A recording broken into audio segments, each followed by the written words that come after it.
Iran. ኢራን መጨረሻዋ ምን ይሆን ብለን ስንፈትሽ እጅግ የሚገርም የሚያስደንቅ ነገር እናገኛለን። ይህ ስፍራ ደግሞ ከፍተኛ የኒውክሌር ማብለያ የተገነባበት አካባቢ እንደሆነ I'm really aware of the hum of the modern city of Shush in the background. ያያቸው ተዋጊ ቀንዶች መልካሚቱን ምድር ሊወጉ ይህ በፍጻሜ ዘመን ዋዜማ ላይ የሚፈጸም ስለሆነ ይሄንን ዝጋው አልተኛም ያለው የሜዶንና የፋርስ ነገስታት ነው ብሎ ይተረጉምለታል። በዚህ ስፍራ ላይ እግዚአብሔር ዙፋኔን ዘርግቻለሁ ይላል። ስለዚህ ተስፋ አላት ኢራን።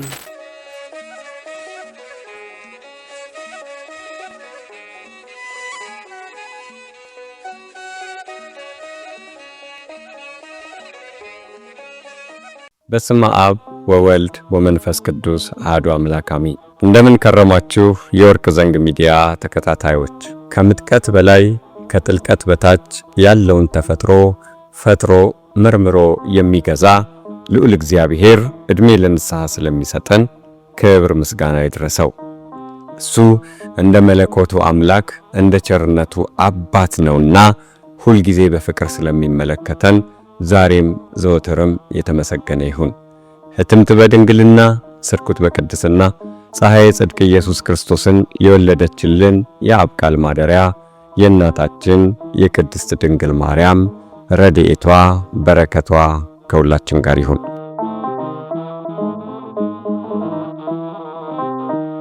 አሁን በዚህ ወቅት የዓለምን ትኩረት ይዛ የምትገኘው ሀገር ኢራን ሆናለች። በመካከለኛው ምስራቅ ገና የወጣችው ይህች ሀገር መጨረሻዋ ምን ይሆን? የክርስቲያኖች የዘመን መመርመሪያ መለኪያ ዘንጋችንን ዓለምን የምንመለከትበት ጥርት ያለው መስተዋታችንን መጽሐፍ ቅዱስን አንስተን ኢራን መጨረሻዋ ምን ይሆን ብለን ስንፈትሽ እጅግ የሚገርም የሚያስደንቅ ነገር እናገኛለን። Iran.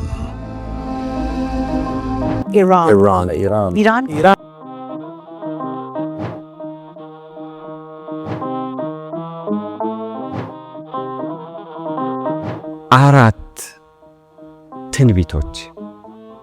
እነዚህም ነው ዛሬ ተንትነን የምንመለከተው።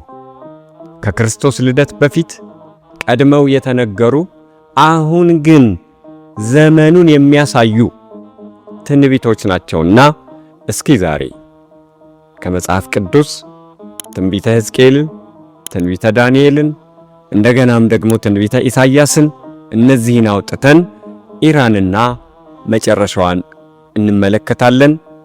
ተከታተሉን። But there was someone who had not forgotten Elam. አንድ ልዩ ቦታ አለ ኤላም ተብሎ የተጠራ። ይሄ ኤላም የሚለው ቃል በተለያየ አግባብ በመጽሐፍ ቅዱስ ውስጥ 32 ጊዜ የተጠቀሰ ቃል ነው። በተለይም የኤላም ኃይል ሲገለጥ የኃይሉ ማረፊያ የሚያደርገው መልካሚቱ ምድርን ወይም እስራኤልን እንደሆነ የተጠቀሰበት ያ ክፍልና የኤላም ኃይል ሲገለጥ ደግሞ የመጨረሻው ዘመን ዋዜማ ምልክት መሆኑ በትንቢቱ መጠቀሱ ስለ ኤላም እንድናውቅና ስለ ኤላም እንድንረዳ ግድ ይለናል።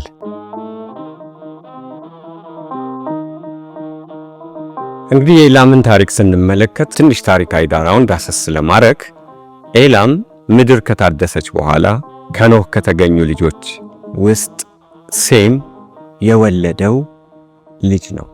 ከአምስቱ የሴም ልጆች አንዱ ኤላም እንደሆነ በመጽሐፍ ቅዱስ ውስጥ በኦሪት ዘፍጥረት ምዕራፍ 10 ተጠቅሶ እናገኘዋለን።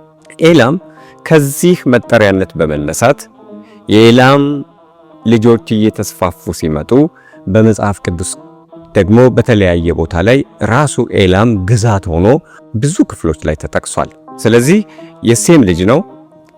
ከሱ ደግሞ ከኤላም የተወለዱ እየተስፋፉ ሲሄዱ የፈጠሩት ግዛትም በመጽሐፍ ቅዱስ ውስጥ እንደተጠቀሰ ከዚህ እንረዳለን። እነዚህ ግን አራት ታላላቅ ነቢያት ኤላምን በሚመለከት ደግሞ የተናገሩት ትንቢት አሁን በዚህ ዘመን ፊት ለፊት እያየነው ስለሆነ እሱን ወደ መተንተን እንሂድ። ምክንያቱም ወቅታዊ ጉዳይ ስለሆነ ዓለም ወዴት እየሄደች እንደሆነ ስለሚያሳየን እሱን ነው እንግዲህ የምንመለከተው።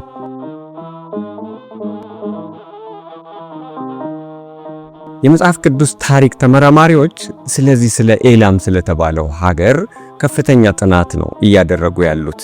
ኤላም ጥንታዊ ሀገር ከመሆኗም በላይ በተለይም በገናናው የፐርሺያ ኢምፓየር ስመጥር እንደነበረች ይታወቃል። በመጽሐፈ ኩፋሌ ምዕራፍ 9 ቁጥር 16 መሰረት ከጢግሮስ ወንዝ ምስራቅ በፈርናኬም ጎን ከህንደኬ ለኤላም ዕጣ እንደደረሰው ተጽፎ እናገኛለን። ስለዚህ ኤላም ርስት ግዛት የሆነ አካባቢ እንደነበረ ከዚህ ጥቅስ መረዳት እንችላለን። ታዲያ ይህ ስፍራ በአሁኑ ሰዓት የት ነው የሚገኘው የሚለው ነው ቁልፉ ጥያቄ። በዚህ ሰዓት ኤላም በደቡብ ምዕራብ ኢራን ውስጥ እንደምትገኝና ይህ ስፍራ ደግሞ ከፍተኛ የኒውክሌር ማብለያ የተገነባበት አካባቢ እንደሆነ በርካታ የአርኪኦሎጂ ጥናት የሚያጠኑ ተመራማሪዎች ያረጋገጡት፣ የመጽሐፍ ቅዱስ ታሪክን የሚያጠኑ የታሪክ ባለሙያዎችም ስለዚህ ስፍራ በኢራን ውስጥ እንደሚገኝ ብዙ ትንተና ያቀረቡበት ጉዳይ ነው። በተለይ የኤላም ዋና ከተማ ሱሳን በአሁኑ ሰዓት ሹሻን ተብላ በዛው በኢራን መገኘቷ ደግሞ ለዚህ ሀቅ ማረጋገጫ አንዱ ሰነድ ሆኖ እየቀረበ ነው። I'm really aware of the hum of the modern city of Shush in the background, and the ruins of this Elamite city are known to archaeologists as the 15th city because they're the earliest of 15 distinctive sets of eras and ruins on this site. እንግዲህ ትንቢቶቹን ወደ ማየት እንሻገር። የመጀመሪያውን የምንመለከተው በትንቢተ ዳንኤል ምዕራፍ 8 ላይ የሰፈረውን ነው።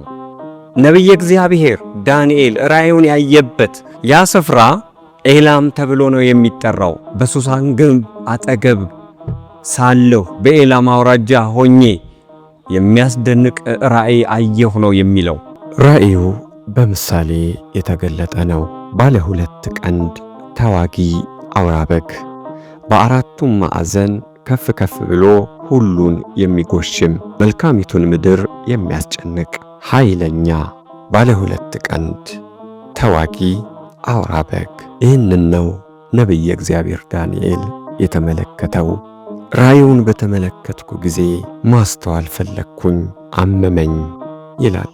ተንበርክኮም እግዚአብሔር ሆይ ይህ የሚፈጸመው መቼ ነው? ይህስ ባለ ቀንድ ተዋጊ አውራ በግ ማን ነው ብሎ ደጋግሞ ጥያቄ ይጠይቃል።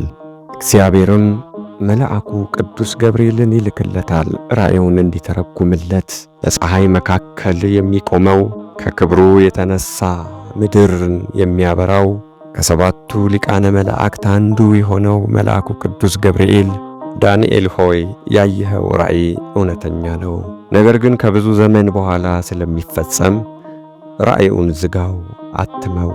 ይሄ ራሱን ከፍ ከፍ ያደረገው በአራቱም አቅጣጫ ተዋጊ ሆኖ የተገለጠው እስራኤልን የሚያስጨንቀው ባለ 2 ቀንዱ አውራ በግ ቀንዶቹ የሜዶንና የፋርስ ነገሥታት ናቸው ብሎ ይተረጉምለታል።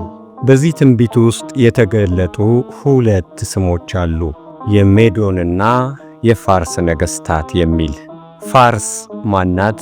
ሜዶንስ? ትንቢቱን ለመረዳት እነዚህን ሁለቱን ማወቅ ደግሞ ያስፈልጋል። ፋርስ ከታሪክ ማህደር እንደምንረዳው በቀደመው ዘመን የአሁኗ የዘመናዊዋ ኢራን መጠሪያ ስም እንደነበረ ነው። ኢራን መባል ከጀመረች ገና 100 ዓመት እንኳ አልሞላትም። ጥንታዊ ስሟ ፋርስ ነበር። መጽሐፍ ቅዱሳዊ ስሟም ፋርስ እንደሆነ በብዙ ቦታ ተጠቅሷል። ሜዶን ደግሞ ማዴ ከሚለው የያፌት የዘር ግንድ የሚመዘዝ ነው። ያፌት ከወለዳቸው ልጆች አንዱ ማዴ ይባላል። ከማዴ ነገድ የወጡት ደግሞ ሜዶናውያን ተብለው ይጠቀሳሉ። እነዚህም የኢራናውያን የቀደመ የዘር ግንድ እንደሆኑ በርካታ መጽሐፍ ቅዱስን የሚያጠኑ የታሪክ ተመራማሪዎች ያስረዳሉ። ስለዚህ አሁን ይሄንን ስያሜ ይዘን ወደ ትንቢቱ ስንገባ በቀጥታ ትንቢቱ የሚመለከተው ኢራንን እንደሆነ ግልጽ ይሆንልናል።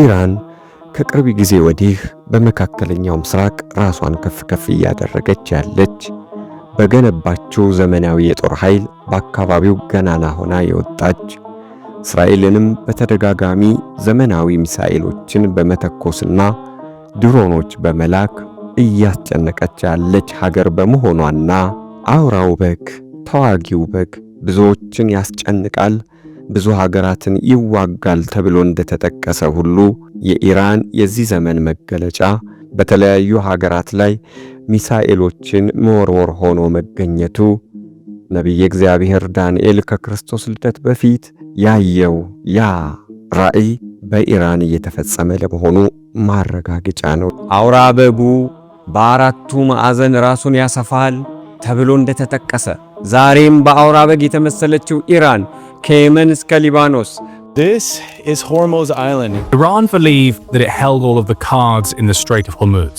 ከሆርሙዝ እስከ ጋዛ በቀጥታም ይሁን በተዘዋዋሪ ራሷን ከፍ ከፍ እያደረገች እያስፋፋች ያለች ሀገር እንደሆነች በተለይ የፖለቲካ ሳይንስን የሚያጠኑ ተመራማሪዎች የሚናገሩት ሐቅ ነው። ደግሞም መልካሚቱ ምድር ለማስጨነቅ በቀጠናው ላይም የበላይ ገናና ሆኖ ለመታየት ኢራን ከፍተኛ ፍላጎት ነው ያላት። በዳንኤል ትንቢት ተዋጊ እንደ አውሬ የሆነ አውራ በግ ይሄ ኃይል በስተ መጨረሻ ግን ቀንዱ እንደሚረግፍ ተሰባብሮ እንደሚወድቅ ተገልጧል።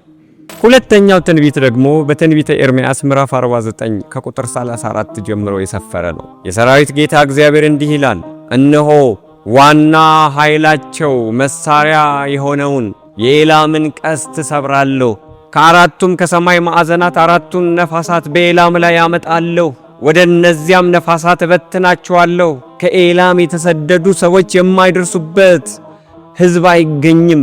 የኤላምን ቀስት ሰብራለሁ፣ የሚመካበትን እነቅላለሁ፣ በዛ የሰለጠነውን ንጉሥ አስወግዳለሁ። ከዚያ በኋላ ዙፋኔን በኤላም እዘረጋለሁ፣ ደሞም ምርኮ እመልሳለሁ ይላል። የዘመናዊቷ ኢራን መመኪያ ቀስቷ እንደሚሰበር፣ ሕዝቦቿ እንደሚሰደዱ፣ ንጉሷም እንደሚወገድ የተነገረው ይህ ትንቢት ዛሬ በአይናችን እያየነው ነው። Telling the people of Iran that the Ayatollah has been killed. ኢራን ምንም እንኳ ዛሬ በወታደራዊ ኃይል የደረጀች ብትሆንም ብዙ ችግሮች ግን ያሉባት ሀገር ናት። Iran is grappling with its worst water crisis in decades, with officials warning that Tehran, a city of more than 10 million people, may soon be uninhabitable if the drought continues. በተደጋጋሚ እንደተነገረው የውሃ እጥረት ያጋጠማት ውሃ አታ የምትሰቃይ ዋና ከተማዋ ቴህራንን በውሃ እጥረት ምክንያት ለመቀየር እያሰበች ያለች ሀገር ናት።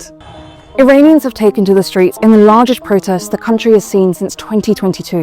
ህዝቡም በመንግስት ላይ ያለው እምነት ተሸርሽሮ አልቆ በከፍተኛ ደረጃ ተቃውሞ አስነስቶ ከባድ የህዝብ ማዕበል የታየበት ሰላማዊ ሰልፍ ያደረገበት ጊዜ ቅርብ ነበረ። ይሄ እንዲያውም አገዛዙ ለምን እንደዚህ ይደረጋል በማለት ከ30,000 ሰው በላይ የገደለበት ጊዜ በብዙ የዜና ማሰራጫዎች ተዘግቧል። ሀገሪቱ የፖለቲካል ሲስተሟ እየተናጋ ነው፣ ኢኮኖሚያዋ እየተናጋ ነው፣ ህዝቡ በመንግስት ላይ ያለው እምነት እየተሸረሸረ ነው። የቀራት መመኪያዋና መኩሪያዋ ወታደራዊ ቴክኖሎጂውና ወታደራዊ ኃይሏ ብቻ ነው። ይሄ ነበር የቀራት። ይሄን ደግሞ አሁን ምን እየሆነ ነው?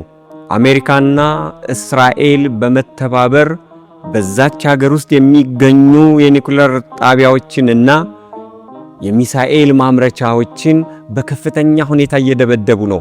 ቀስቷ እየተሰበረ ነው። ተመልከቱ። ትንቢቱን ወደ ውስጥ ስንገባ ምንድነው? ንጉሱን አነሳለሁ፣ መሪዋን አነሳለሁ ይላል። እንግዲህ ይሄ በቅርብ ጊዜ የኢራን መሪ ደግሞ ምን እንደሆነ አይተናል። እነዚህ ነገሮች ገጣጥመን ስናያቸው ትንቢተ ኤርምያስ ምዕራፍ 49 በኤላም በዛሬዋ ኢራን ላይ በመፈጸም ላይ እንዳለ ማሳያ ነው። ስለዚህ ሀገሪቱ ትምክህቷ ይፈርሳል፣ ንጉሷ ይወሰዳል። መልካሚቱን ምድር ማጥቃቷ ደግሞ ከጊዜ በኋላ እንደሚያቆም ከዚህ ትንቢት እንረዳለን። ዝቅ ብለን ደግሞ ስናነበው በጣም የሚያስደንቅ ነው። እግዚአብሔር ከኢየሩሳሌም ቀጥሎ ዙፋኔን ዘርግቼበታለሁ ያለው ይህ ስፍራ ነው። ኤላም የተባለው ስፍራ በቀደመ ስሙ አሁን ፋርስ የሚል ስም ይዟል፣ ኢራን የሚል ስም ይዟል። እንደ ቅደም ተከተሉ በዚህ ስፍራ ላይ እግዚአብሔር ዙፋኔን ዘርግቻለሁ ይላል። ከብዙ ዓመት በፊት ነው ይሄንን የተናገረው። ወደ ኋላ ሄደን ታሪክን ስንፈትሽ መጽሐፍ ቅዱስን ስናይ የምናገኘው ይሄንን ነው። ስለዚህ ተስፋላት ኢራን ከእግዚአብሔር ጋር የመታረቂያ ተስፋላት ኢራን ወደ ንስሐ መምጫ ተስፋላት ኢራን ከጨለማ ወደ ብርሃን መሻገሪያ። ምክንያቱም እግዚአብሔር ዙፋኔን ዘርግቻለሁ እንዲያውም ምርኮውን እመልሳለሁ ይላል። ከኔ እቅፍ ውስጥ የወጡትን ከኔ መንገድ የወጡትን በጨለማ የሚመላለሱትን እንደገና ወደ እቅፌ የማስገባበት ወደ ብርሃን የማስገባበት ወደ ዙፋኔ ስር የምመልስበት ጊዜ አለ ብሎ ይናገራል። ስለዚህ እንደዚህ ተነግሮላታል ማለት ነው። በመሃል በጣም የሚገርመው በዚህ ዘመን የነበረው ያ ተዋጊው መልካሚቱን ምድር እግዚአብሔር የመረጣትን ያችን ምድር አጠቃለሁ ብሎ በተለያየ አቅጣጫ በወታደራዊ ኃይል በኢኮኖሚ ኃይል ሲሞክር የነበረው ኃይል እግዚአብሔር ከምድሪቱ እንደሚያነሳው በዚህ ትንቢት ውስጥ ይገኛል። በቃህ ይለዋል። ከዚህ በኋላ ነው የኢራን መታደስ የሚመጣው። ኢራን ተስፋ ይኖራታል። ወደ እግዚአብሔር የምትመለስበት ጊዜ ይኖራታል። የሚገርመው Now, Iran has unveiled a metro station named after Virgin Mother Mary, sparking a debate on openness and persecution of Christians in the country. በዚህ ሰዓት በኢራን ውስጥ የምንሰማቸው አንዳንድ እንቅስቃሴዎች እጅግ የሚደንቁ ናቸው። ለምሳሌ በጣም በሚታወቀው ከፍተኛ የሕዝብ መመላለሻ በሆነው በባቡር ማዕከላቸው ለድንግል ማርያም ስያሜ ሰጥተውታል። ድንግል ማርያም ተሰይማበታለች። ይህንን በዜና ማሰራጫ ሰምተነዋል። በጣም በከፍተኛ ሁኔታ ኢራናውያን አምላካቸውን እያወቁ ነው። ፈጣሪያቸውን እያወቁ ነው። ቤዛቸውን እያወቁ ነው። መድኃኒታቸውን እያወቁ ነው። በሚሊዮን የሚቆጠር ሕዝብ ነው ወደ ክርስትና እየፈለሰ የመጣው። ስለዚህ ይህ ትንቢት እየተፈጸመ ነው ያለው። ብዙ ጊዜ የሰው ነገር ሲያልቅ የእግዚአብሔር ይጀምራል። አለቀ፣ ጠፋ፣ ወደመ በተባለ ነገር ውስጥ እግዚአብሔር ዓላማ ሲኖረው እንደገና ትንሣኤ ይሰጠዋል። ይህንን በብዙ የመጽሐፍ ቅዱስ ክፍሎች አይተነዋል። የእግዚአብሔር ጊዜ ለኢራን እየመጣ ነው። ይሄ ነው ትንቢቱ የሚያስረዳን።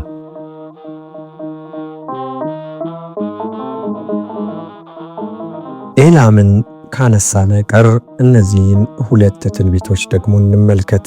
በትንቢተ ሕዝቅኤል ምዕራፍ 32 ቁጥር 24 ላይ እንደተጠቀሰው የኤላም ኃይሏ ብዛቷ ሁሉ መቃብር ውስጥ እንደሚገባ፣ በርካቶች እውነተኛውን አምላክ ሳያውቁ ወደ ሲኦል እንደሚወርዱ፣ አጋዦቿ ሞሳህና ቶቤል ማለትም ሩሲያና ቱርክ ሳይቀሩ ከመጣባት ጥፋት ሊያስጥሏት እንደማይችሉ የተተነበየውን ትንቢት ነው። በስተመጨረሻም የጨለማውን ዘመን ማለቂያ ምልክት ድንግል ትጸንሳለች፣ ወንድ ልጅ ትወልዳለች፣ ስሙንም አማኑኤል ትለዋለች ብሎ የነገረን ነቢየ እግዚአብሔር ኢሳይያስ በትንቢተ ኢሳይያስ ምዕራፍ 22 ቁጥር 6 እና በምዕራፍ 21 ቁጥር 2 ላይ እንደነገረን ሰረገላዎች አሰልፋ፣ ፈረሶች ደርድራ፣ አፎት ተሸክማ ለጥፋት የተነሳችው ኤላም ከባድ ቅጣት እንደሚጠብቃትና ይህ ሁሉ ካለፈ በኋላ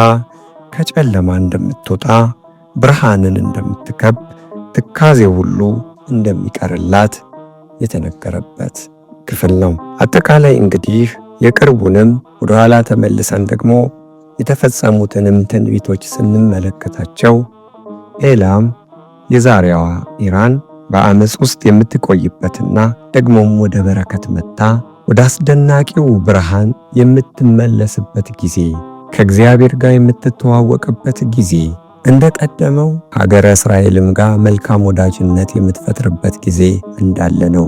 ወገኖቼ አሁን የቆምነው ባለቀ ዘመን ላይ ነው። የቀረን ጥቂት ጊዜያቶች ነው። ክርስቲያን እንዲህ አይነት ነገር ሲመለከት፣ ክርስቲያን እንዲህ አይነት ነገር ሲሰማ፣ ዓለም እንደዚህ በጭንቅ ስትያዝ ምን እየሆነ ነው ብሎ መመርመር ያለበት ከመጽሐፍ ቅዱስ ነው። መጽሐፍ ቅዱስ እነዚህን ሁኔታዎች እንዴት ይመለከታቸዋል? ምክንያቱም ሚዛናችን እሱ ነው፣ እውነታችን እሱ ነው፣ መለኪያችን እሱ ነው፣ ሰላማችን እሱ ነው። ምን ይላል? በዛ ዘመንስ እንዲህ አይነት ጭንቅ በሆነ ጊዜ፣ እንዲህ አይነት አስፈሪ የሆኑ ጊዜዎች ሲመጡ ክርስቲያን ምን ማድረግ ነው ያለበት? ይህንን ከመጽሐፍ ቅዱስ መቅዳት፣ መጽሐፍ ቅዱስ የሚለውን ማዳመጥና መስማት ግዴታችን ነው። እህት ወንድሞቼ፣ ዘመን ያለን አይምሰላችሁ። እስኪ ለእግዚአብሔር ተማረኩ፣ እጃችሁን አንሱ፣ የእግዚአብሔር ምርኮኞች ሁኑ፣ ራሳችሁን መርምሩ። መታወቂያችሁ ምንድን ነው? በበጎነት ነው የምትታወቁት? በመልካምነት ነው የምትታወቁት? ሰው ወዳጅ በሚለው ማዕረግ ነው የምትታወቁት? በየትኛው ነው የምትታወቁት? እግዚአብሔር የጠላቸውን ነገሮች በመፈጸም ላይ ያለን ሁላችን ከዚህ በኋላ ዘመኑ እያለቀ ስለሆነ እንደው ድንገት ፍርስርሱ ሳይወጣ እስኪ እጃችንን እናንሳ፣ ጠባያችንን እናስተካክል፣ ራሳችንን ለእግዚአብሔር እናስገዛ፣ እንመለስ፣ ሀገራችንን ነፃ እንድናወጣት እኛም የእግዚአብሔር እንድንሆን፣ ጨለማ ሳይወረን፣ ባርነት እንዳያገኘን፣ የነፃነት ልጆች እንድንሆን፣ የፍቅር ልጆች እንድንሆን፣ የሰላም ልጆች እንድንሆን፣ በብርሃን መዋቅር ውስጥ እንድንገባ ራሳችንን መመርመር ያስፈልገናል። ምን እያረግን ነው? እውነት እስከ ዛሬ አይምሮአችንን የሚጸጽተን ሥራ አልሰራንም? ለጸጸተንስ ነገር ንስሐ ገብተንበታል ነው ወይስ አሁን ልባችን እንደጠቆረ ነው? በዘረኝነት ያስቀየምናቸው ሰዎች የሉም? በክፋት ያስቀየምናቸው ሰዎች የሉም? በተንኮል ያስቀየምናቸው ሰዎች የሉም? ራሳችንን ወደን የጎዳናቸው ሰዎች የሉም? ሕይወታቸውን ያበላሸናቸው ሰዎች የሉም? እስከ መቼ ይሄንን ይዘን እንቀጥላለን? መታጠብ አለብን። አይምሮአችን መታጠብ አለበት። ልባችን መታጠብ አለበት። ዘመኑ እየሄደ ነው። አልተረዳነውም እንጂ በፍጥነት እየሄደ ነው። የሰው ልጅ ለስጋዊ ኑሮ በጥልቀት ገብቶ እንደሚያስብ ሁሉ ስለ መንፈሳዊ ነገሩ ደግሞ በጣም ማሰብ አለበት። ዛሬ ነው ማሰብ ያለብን። ዕድሜ በእግዚአብሔር እጅ ነው። እኛ ስለ ነገ እናቅዳለን። እኛ ስለ ብዙ ዘመናት እናቅዳለን። ዕድሜ ግን በእግዚአብሔር እጅ ነው። አሁን ድንገት ሰዎች ከአጠገባችን ሲለዩ እያየን ነው። ስለዚህ በስጋም ሞተን በነፍስም ሞተን ሁለተኛ ሞት ውስጥ መግባት የለብንም። ሁለተኛ ሞት መሞት የለብንም። በምድር የቆየንበትን ጊዜ እግዚአብሔር የሚደሰትበት እናድርገው ወገኖቼ። ከእግዚአብሔር ጋር እንታረቅ፣ እንመለስ። ሁሉ ነገር አላፊ ነው፣ ጤዛ ነው፣ ረጋፊ ነው። ውበት ይረግፋል፣ ስልጣን ይሻራል፣ ሀብትም ከሞት አያስጥልም። ማንም ሰው ራቁቱን መጥቷል፣ ራቁቱን ይመለሳል። ከእግዚአብሔር ጋር መሆን ግን እሱ ነው ባለጠግነት። የእግዚአብሔርን ድምፅ መስማት እሱ ነው ባለጠግነት። ዘመንን የሚያሻግር ከክፋት የሚጠብቅ በኋላም በብርሃን መዋቅር ውስጥ ደምቀው ኑሮ እንዲኖሩ የሚያደርገው ከእግዚአብሔር ጋር መታረቅ ነውና ይህንን ዘመን እንጠቀምበት። ምልክቶቹ በሙሉ እየታዩ ነው። የመጨረሻው ዘመን ምልክት እየታየ ነው። በደብረ ዘይት ተራራ ላይ ብርሃን ራሱ የነገረን ቀድሞ እኛ እንድናውቅ እንድንረዳ ያስረዳን ነገሮች በሙሉ አሁን እየተፈጸሙ ናቸውና እስኪ ልብ እናድርግ፣ መንፈሳውያን እንሁን። ንስሐ ያልገባን ንስሐ እንግባ። ሥጋውን ያልበላን ደሙን ያልጠጣን ወደዚህ ወደ ታላቅ ምስጢር እንቅረብ። የልቦና ችሎት እናድርግ። የሰራነውን መጥፎ ነገር ሁሉ እንተው። በራእየ ዮሐንስ ላይ የተጻፈው ነገር እንዳይፈጸምብን ራሳችንን እንግዛ። በራድ ወይም ትኩስ አልሆንክም፣ እንደው ልብ ብለህ አስቸግረኛል ይላል።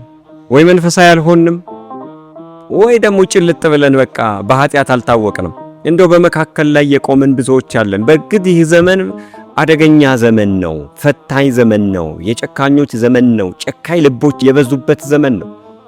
ዛሬ አብረዋችሁ የነበሩ ሁሉ ነገ ይከዷችኋል። ዛሬ መልካም ያደረጋችሁላቸው ሰዎች ሁሉ ነገ ጠላት ሆነው ይነሳሉ። በጣም ጨካኝ ዘመን ነው፣ ክፉ ዘመን ነው፣ ከሃዲ የበዛበት ዘመን ነው፣ አረመኔዎች የበዙበት ዘመን ነው። ለዛ ነው ሀገር እንዲህ የተበላሸችው። በዚህ ውስጥ ግን እስኪ ፍቅር እንውለድ። እኛ የፍቅር ሰዎች እንሁን፣ የሰላም ሰዎች እንሁን፣ የአንድነት ሰዎች እንሁን። ከእግዚአብሔር ጋር እንታረቅ። እሱ አምላካችን የሁላችንንም ልቦና ለፍቅር ያስገዛልን፣ ለነጻነት ያስገዛልን፣ ለሰላም ያስገዛልን። የንስሐ ሰዎች ያድርገን። ይቆየን።